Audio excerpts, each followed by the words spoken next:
Hello everyone, and welcome to this track guide of the Goodwood hill climb. Now this hill climb in particular is involving the Festival of Speed, and of course we have the special event in Gran Turismo, but this is just going to focus on some of the brake markers and some of the corners to watch out for during the hill climb. A few statistics for you. The track has a total length of 1.16 miles. The longest straight is 0.22 miles. Now of course there's longer acceleration periods in there, but those that you would think are straights aren't straights because there are slight turns in there. And as it's a hill climb, there is a big elevation difference of 304.1 feet. So there's some statistics for you. It's set in the estate of Goodwood House, and let's kick off the Goodwood hill climb. So straight away as you set off, you instantly see the shadows of the trees. Try not to let that put you off. And you can see the markers on the left. So we've got a 300 marker, a 200 marker and a 100 marker. Normally you brake after these. There's no real brake marker after that. You can use the bridge, but you want to turn in quite early. You want to clip the grass. If you get that right and don't get too much understeer, you can come out this corner very quickly and prepare yourself for the next right-hander. The next right-hander is a bit more important than this one because we've got a long acceleration period. So stay to the left, and then you're going to turn in quite early. You may have to dab the brake a little bit.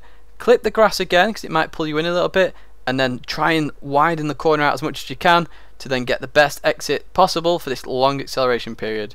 So we pass the Goodwood house now on the left and we approach the bridge. You can usually get a time reference points at the bridge, so do look out for that. You can get a steady idea of how you're doing for the first part of the of your hill climb.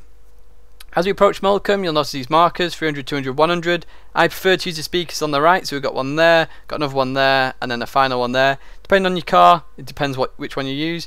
When you're braking, try and stay to the right, but don't touch the grass. If you touch the grass, you'll get unstable. Once again, turn in early, try and clip the grass on the inside. Don't touch the grass on the outside, because that will pull you into the hay bales. You'll have noticed at this point that the track is still very thin, and we're about to approach a brick wall. So as we approach that, as we go up the hill now, you've got shadows again, so it makes this really hard, this chicane.